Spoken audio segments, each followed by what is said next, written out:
ಸಮಯಸಾರ ಭಾಗ 68 ಸಮಯಸಾರ ಭಾಗ 68 ಶ್ರೀ ಋಷಭನಾಥರಿಂದ ವರ್ಧಮಾನರವರೆಗೆ 24 ತೀರ್ಥಂಕರರಿಗೆ ಜಯವಾಗಲಿ. ನನ್ನ ಸಮಸ್ತ ಗುರುಗಳಿಗೆ ಜಯವಾಗಲಿ. ಸಮಯಸಾರ ಭಾಗ 68 ಕೇಳ್ತಾ ಇದ್ದೀರಿ. ನೀವೀಗ 67 ಭಾಗಗಳು ಹಿಂದೆ ಮುಗಿದು ಹೋಗಿದ್ದಾವೆ. ಅದನ್ನ ಕೇಳ್ಕೊಬರ್ರಿ. ನೇರವಾಗಿ ಅದನ್ನ ಕೇಳೋದ್ರಿಂದ ಏನೂ ಗೊತ್ತಾಗೋದಿಲ್ಲ. ಪ್ರಶ್ನೆ ನಡೀತಿತ್ತು ನಿಮಗೆ 909 ಅಲ್ವಾ? ಅಲ್ಲಿ ಏನಾಗಿತ್ತು ಅಂತಂದರೆ, ಸ್ವಲ್ಪ ಮೊದಲು ಹೀಗೇ ಹೇಳ್ಕೊಳ್ತೀನಿ, ಆಮೇಲೆ ನಿಮಗೆ ಪ್ರಶ್ನೆಯನ್ನು ವಿಸ್ತಾರವಾಗಿ ಹೇಳ್ತೀನಿ ನೋಡಿ. ಬಾಹ್ಯ ವಸ್ತುಗಳು ಅಂದರೆ ಬಹಳ ವಸ್ತುಗಳು ಬಾಹ್ಯದಲ್ಲಿ ಇದ್ದಾವೆ ಅಲ್ವಾ?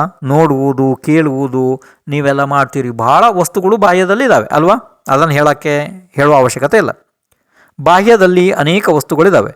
ಅವು ಜೀವನಿಗೆ ಕರ್ಮ ಬಂಧಕ್ಕೆ ಕಾರಣ ಅಲ್ಲ. ಹಾಗಾದರೆ ಮತ್ತು ಜೀವನಿಗೆ ಕರ್ಮ ಬಂಧ ಆಗ್ತದಲ್ಲ, ಯಾವುದರಿಂದ ಆಗ್ತದೆ? ಜೀವದ ಭಾವನೆ ಅಂದರೆ ಅಧ್ಯಾವಸಾನದಿಂದಲೇ ಬಂಧಗಳು ಆಗ್ತವೆ. ಹಾಗಾದರೆ ಮತ್ತೆ ಎಲ್ಲ ಶಾಸ್ತ್ರಗಳಲ್ಲಿ ಬಾಹ್ಯ ವಸ್ತುವನ್ನು ತ್ಯಾಗ ಮಾಡಲಿಕ್ಕೆ ಏಕೆ ಹೇಳಿದ್ದಾರೆ? ಅಂದರೆ ಬಾಹ್ಯ ವಸ್ತು ಬಂಧದ ಕಾರಣನೇ ಇಲ್ಲ ಅಂತ ಅಂದ ಪಕ್ಷದಲ್ಲಿ ಮತ್ತು ಅದನ್ನ ಯಾಕೆ ತ್ಯಾಗ ಮಾಡಬೇಕು ಅಲ್ವಾ? ಈ ರೀತಿ ಪ್ರಶ್ನೆ. ಈಗ ಹಾಗಾದರೆ ಪ್ರಶ್ನೆಯನ್ನು ಶಾಸ್ತ್ರೋಕ್ತ ಪದ್ಧತಿಯಲ್ಲಿ ಕೇಳ್ರಿ. ಪ್ರಶ್ನೆ ಗೊತ್ತಾಯ್ತಿದ್ದು ನಿಮಗೆ? ಯಾಕೆಂತಂದರೆ ಮೊದಲು ಇದನ್ನು ಯಾಕೆಂದರೆ ಪ್ರಶ್ನೆ ಭಾಳ ವಿಸ್ತಾರವಾದಿರೋದ್ರಿಂದ ನಿಮ್ಗೆ ಅದು ಗೊಂದಲ ಆಗಬಾರ್ದು. ಈಗ ಶಾಸ್ತ್ರೋಕ್ತ ಪದ್ಧತಿಯಲ್ಲಿ ಪ್ರಶ್ನೆಯನ್ನು ಕೇಳ್ರಿ ನೀವೀಗ. ಪ್ರಶ್ನೆ 909. ಬಾಹ್ಯ ವಸ್ತುಗಳು ಜೀವನಿಗೆ ಬಂಧ ಕಾರಣ ಇಲ್ಲದ ಕಾರಣದಿಂದ ಕೇವಲ ಅಧ್ಯಾವಸಾಯವೇ ಬಂಧದ ಕಾರಣ ಇದ್ದರೂ ಕೂಡ ಬಾಹ್ಯ ವಸ್ತುಗಳನ್ನು ತ್ಯಾಗ ಮಾಡುವ ಉಪದೇಶವನ್ನು ಏಕೆ ಕೊಡಲಾಗಿದೆ? ಆಯ್ತಲ್ಲ? ಇದರ ಉತ್ತರ ಸ್ವಲ್ಪ ಭಾಳ ವಿಸ್ತಾರವಾಗಿ ಇದೆ. ಅದನ್ನು ನಿಮಗೆ ಮೊದಲು ಹೇಳ್ಕೊಂಡು ಹೋಗ್ತೀನಿ. ಅಕಸ್ಮಾತ್ ಅದು ಗೊತ್ತಾಗಿಲ್ಲ ಅಂದರೆ ಬೇರೆ ರೀತಿಯಿಂದ ಮತ್ತೆ ಹೇಳ್ತೀನಿ. ಅರ್ಥ ಆಯಿತು? ಈಗ ಉತ್ತರ ಪ್ರಾರಂಭ. ಅಧ್ಯಾವಸಾನವೇ ಬಂಧದ ಕಾರಣವಿದೆ. ಬಾಹ್ಯ ವಸ್ತು ಬಂಧದ ಕಾರಣ ಇಲ್ಲ. ಕಾರಣವೇನೆಂದರೆ ಬಂಧದ ಕಾರಣರೂಪ ಅಧ್ಯಾವಸಾನ. ಅದರ ಕಾರಣವಿದ್ದುದರಿಂದ ಬಾಹ್ಯ ವಸ್ತುವಿನ ಚರಿತಾರ್ಥ ಇದೆ. ಬಾಹ್ಯ ವಸ್ತುವಂತೂ ಅಧ್ಯಾವಸಾನದ ಕಾರಣ ಇಲ್ಲ, ಬಂಧದ ಕಾರಣ ಇಲ್ಲ. ಒಂದು ವೇಳೆ ಬಾಹ್ಯ ವಸ್ತು ಬಂಧದ ಕಾರಣವಿಲ್ಲವೆಂದಾಗ ಅದರ ನಿಷೇಧವನ್ನು ಯಾಕೆ ಮಾಡಲಾಗುತ್ತದೆ? ಬಾಹ್ಯ ವಸ್ತುವಿನ ಪ್ರಸಂಗ ತರಬೇಡಿರಿ, ಅದರ ತ್ಯಾಗ ಮಾಡಿರಿ ಎಂದು ಹೇಳುತ್ತಾರೆ. ಸಮಾಧಾನ ಕೇಳ್ರಿ. ಅಧ್ಯಾವಸಾನದ ನಿಷೇಧ ಮಾಡುವ ಸಲುವಾಗಿ ಬಾಹ್ಯ ವಸ್ತುಗಳ ತ್ಯಾಗ ಮಾಡಲ್ಪಡುತ್ತದೆ. ಕಾರಣ ಬಾಹ್ಯ ವಸ್ತು ಅಧ್ಯಾವಸಾನದ ಆಶ್ರಯ ಇದೆ. ಬಾಹ್ಯ ವಸ್ತುವಿನ ಆಶ್ರಯದ ಹೊರತು ಅಧ್ಯಾವಸಾನವೇ ಆಗುವುದಿಲ್ಲ. ಬಾಹ್ಯ ವಸ್ತುವಿನ ಆಶ್ರಯವಿಲ್ಲದೆ ಅಧ್ಯಾವಸಾನಗಳು ಆಗುತ್ತವೆ. ಅಂದರೆ ಒಂದು ಪಕ್ಷದಲ್ಲಿ, ಅಂದರೆ ಹೇಗೆ ಸುಭಟ ಪುತ್ರನ ಮಾತೆಗೆ ಸುಭಟ ಪುತ್ರನ ಸದ್ಭಾವವಿದ್ದರಿಂದ ಅವನ ಆಶ್ರಯದಿಂದ ಯಾರಿಗಾದರೂ ಅಧ್ಯಾವಸಾನ ಆಗುವ ಸಂಭವ ಇದೆ. ಅಂದರೆ ಆ ತಾಯಿಗೆ ಮಗ ಇದ್ದಾನೆ. ಏನೆಂದರೆ, ನಾನು ಸುಭಟನ ಮಾತೆಯ ಪುತ್ರನನ್ನು ಕೊಲ್ಲುತ್ತೇನೆ. ಅದೇ ಪ್ರಕಾರ ಬಂಜೆ ಸ್ತ್ರೀಗೆ ಪುತ್ರನ ಅಸದ್ಭಾವವಿದ್ದರೂ ಸಹ ಹೀಗೆ ಅಧ್ಯಾವಸಾನ ಆಗಬೇಕು ಅಲ್ವೇ? ಏನಂದರೆ, ನಾನು ಬಂಜೆಯ ಪುತ್ರನನ್ನು ಕೊಲ್ಲುತ್ತೇನೆ, ಆದರೆ ಹೀಗೆ ಅಧ್ಯಾವಸಾನವು ಆಗುವುದಿಲ್ಲ. ಬಂಜೆ ಸ್ತ್ರೀಗೆ ಪುತ್ರನೇ ಇಲ್ಲ ಅಂದ ನಂತರ ಅವನನ್ನು ಕೊಲ್ಲುವ ಅಧ್ಯಾವಸಾನ ಹೇಗೆ ಆದೀತು?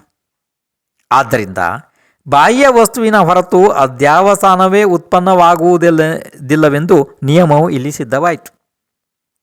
ಹೀಗೆ ಕಾರಣದ ಪ್ರತಿಷೇಧದಿಂದ ಕಾರ್ಯದ ಪ್ರತಿಷೇಧವೂ ಆಗುತ್ತದೆ. ಇದು ನ್ಯಾಯವಿದೆ. ಬಾಹ್ಯ ವಸ್ತು ಅಧ್ಯಾವಸಾನದ ಕಾರಣ ಇದೆ. ಅದರಿಂದ ಅದರ ನಿಷೇಧದಿಂದ ಅಧ್ಯಾವಸಾನದ ನಿಷೇಧ ಆಗುತ್ತದೆ.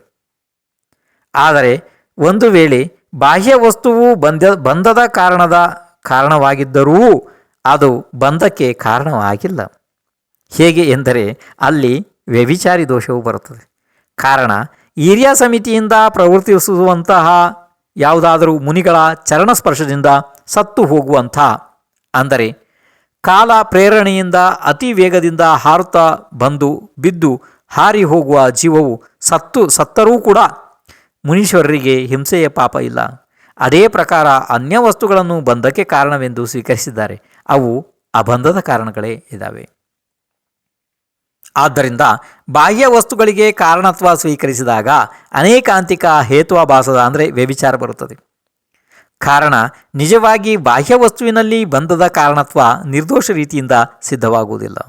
ಬಾಹ್ಯ ವಸ್ತು ಜೀವಿಗೆ ಅತದ್ಭಾವವಿದೆ, ಅದು ಬಂಧಕ್ಕೆ ಕಾರಣ ಆಗುವುದಿಲ್ಲ. ತದ್ಭಾವ ಸ್ವರೂಪ ಅಧ್ಯಾವಸಾನವೇ ಬಂಧದ ಕಾರಣ ಇದೆ. ಈಗ ನೋಡಿ, ಇದು ನಿಮಗೆ ಬಹಳ ವಿಸ್ತಾರವಾದ ಕಥನ, ಆದ್ದರಿಂದ ಯಾಕೋ ಗೊತ್ತಾಗೋದು ನನಗೆ ಕಾಣ್ತಾ ಇಲ್ಲ. ಇದನ್ನು ಬೇರೆ ರೂಪದಿಂದ ಮತ್ತೆ ಹೇಳ್ತೀನಿ, ಇಲ್ಲಾಂದರೆ ಅದು ಅರ್ಥ ಆಗಿಲ್ಲ ಅಂದರೆ ಇನ್ನೂ ಬೇರೆ ರೂಪದಿಂದ ಹೇಳ್ತೀನಿ. ಈಗ ಪ್ರಶ್ನೆ 910, ಬಾಹ್ಯ ವಸ್ತುವೇ ಅಧ್ಯಾವಸಾನದ ಕಾರಣ ಎಂದರೆ ಯಾವ ದೋಷ ಬರುತ್ತದೆ? ಈಗ ಇನ್ನೊಂದು ಸಲ ಪ್ರಶ್ನೆಯನ್ನು ಕೇಳ್ಕೊಳ್ರಿ, ಯಾಕೆಂದರೆ ಹಿಂದಿನ ಪ್ರಶ್ನೆಗೆ ಇದಕ್ಕೆ ಬಹಳ ಹತ್ತಿರದ ಸಂಬಂಧ ಇದೆ, ಆದ್ದರಿಂದ ಬಹಳ ಮಹತ್ವಪೂರ್ಣ.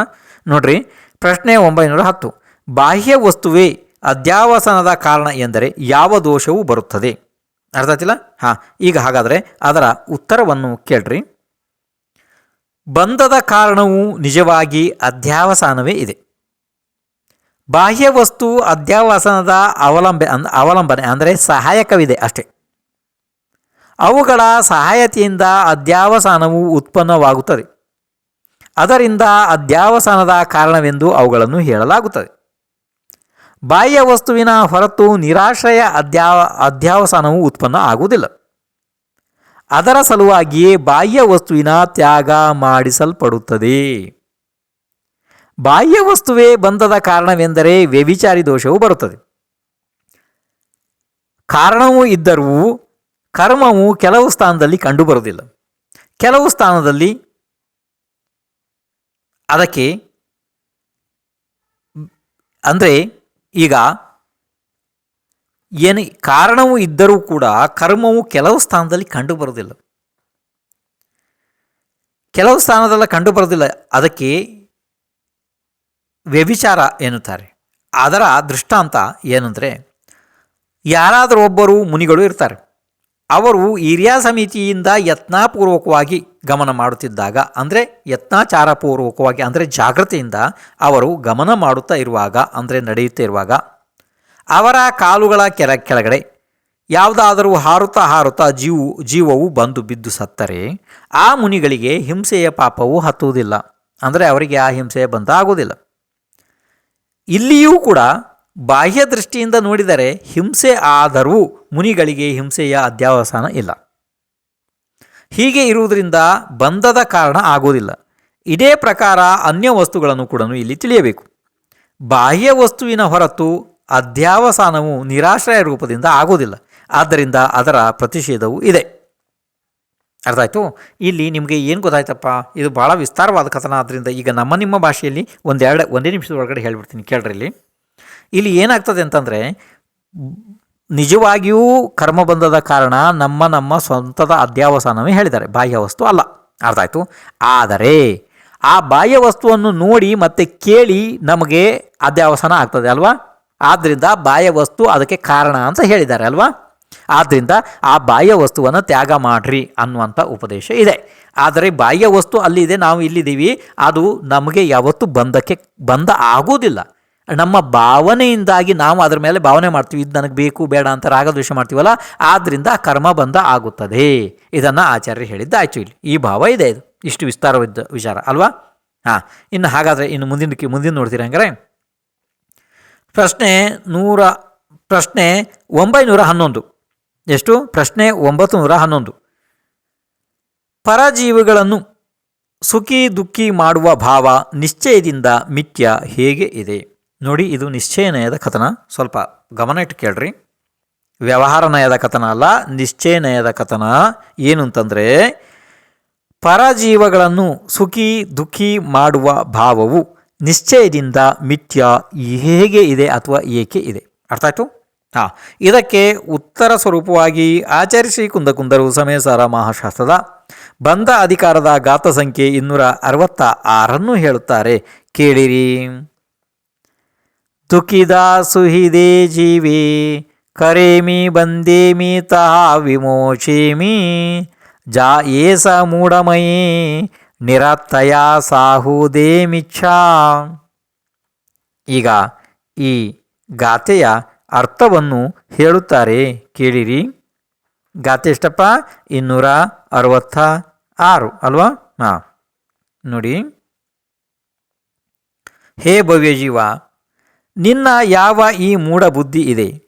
ಜೀವಿಗಳನ್ನು ಸುಖಿ ದುಃಖಿ ಮಾಡುತ್ತೇನೆ, ಕಟ್ಟಿ ಹಾಕುತ್ತೇನೆ ಮತ್ತು ಬಿಡಿಸುತ್ತೇನೆ.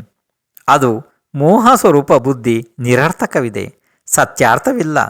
ಅದರಿಂದ ನಿಶ್ಚಯದಿಂದ ಮಿಥ್ಯಾನೇ ಇದೆ. ಹೀಗಂತೇಳಿ ಗಾಥವನ್ನು ಆಚಾರ್ಯರು ಹೇಳಿದರು. ಈಗ ಮುಂದೆ ಪ್ರಶ್ನೆ 912.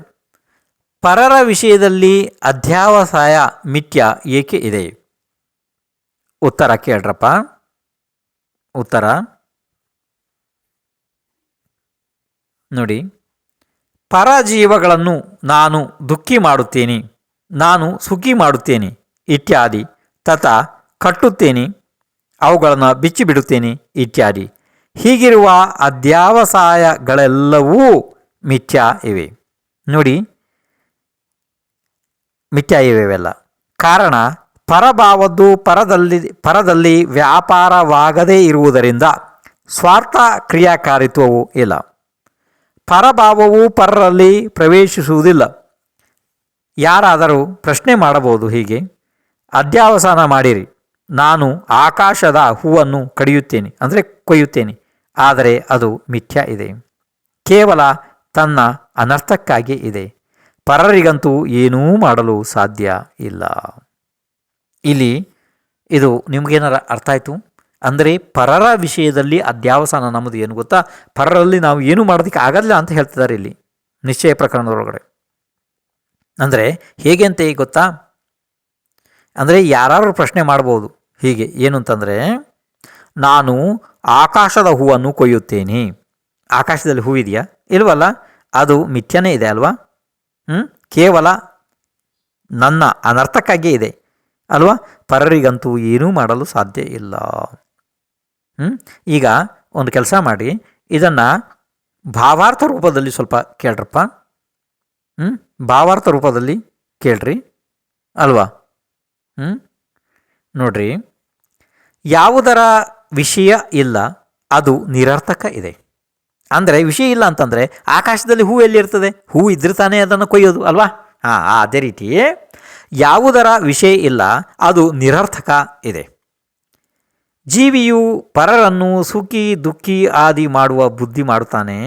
ಆದರೆ ಪರಜೀವನು ಇವನು ಮಾಡುವುದರಿಂದ ಸುಖಿ ದುಃಖಿ ಆಗುವುದಿಲ್ಲ.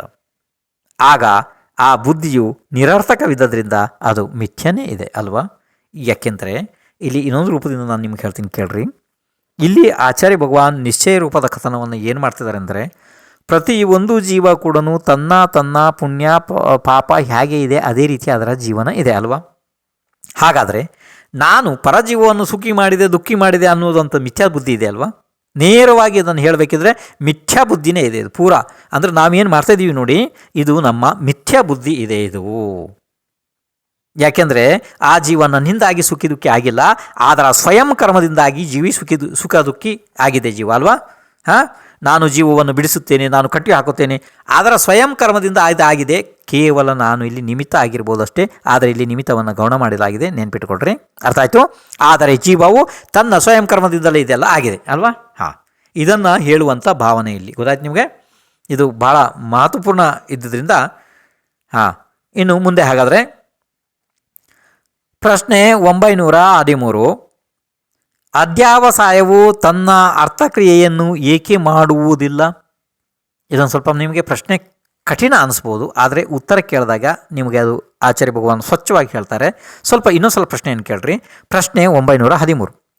ಅಧ್ಯಾವಸಾನ ಅಥವಾ ಅಧ್ಯಾವಸಾಯ, ನಾವು ಎಲ್ಲಿಯಾದರೂ ಅಕಸ್ಮಾತ್ ನಾನೇ ಇರಲಿ ಯಾರೇ ಇರಲಿ ಅಕಸ್ಮಾತು ಅಧ್ಯಾವಸಾನ ಅಥವಾ ಅಧ್ಯಾವಸಾಯ ಏನೇ ಹೇಳಿದ್ರು ಕೂಡ ನೀವು ಸ್ವೀಕಾರ ಮಾಡಬೇಕು. ಅರ್ಥ ಆಯಿತು?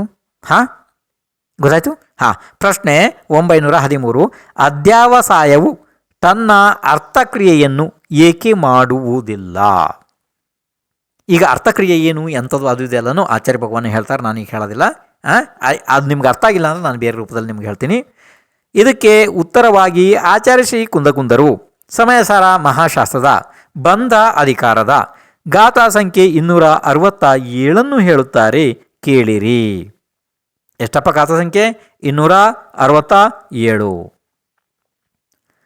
ಅಜ್ಜಾವಸಾನ ನಿಮಿತ್ತಂ ಜೀವಾ ಭಜ್ಯಂತೆ ಕಮ್ಮಣಾ ಜದೀಹಿ ಮುಚ್ಚಂತಿ ಮೂಕಮಗ್ಗೇ ಥಿದಾ ಯಾತಾ ಕಿಂ ಕರೋಸೀತುಂ. ಇನ್ನು ಮುಂದೆ ಈ ಗಾಥೆಯ ಅರ್ಥವನ್ನು ಹೇಳುತ್ತಾರೆ, ಕೇಳಿರಿ.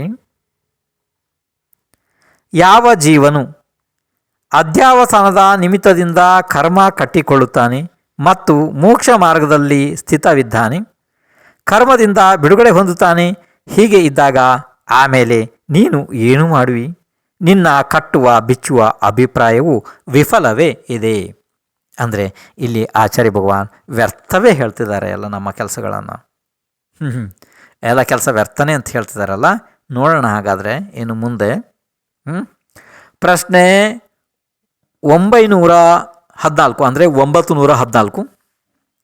ಗಾಥಾ ಸಂಖ್ಯೆ 267 ಭಾವಾರ್ಥವು ಏನು ಇದೆ?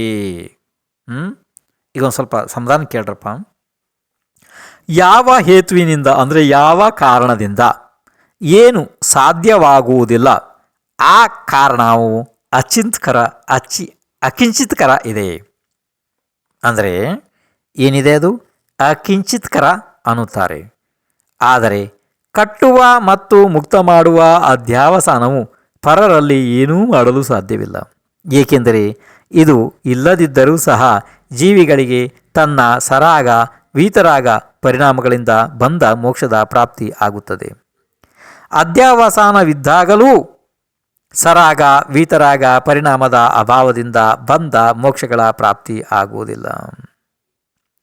ಆದ್ದರಿಂದ ಅಧ್ಯಾವಸಾನವು ಪರರಲ್ಲಿ ಕಿಂಚಿತ್ಕರವಿದೆ, ಕಾರಣ ಸ್ವಾರ್ಥಕ್ರಿಯಾಕಾರಿ ಇಲ್ಲ, ಮಿಥ್ಯ ಇದೆ. ಇನ್ನು ಮುಂದೆ ಕೇಳ್ರಿ.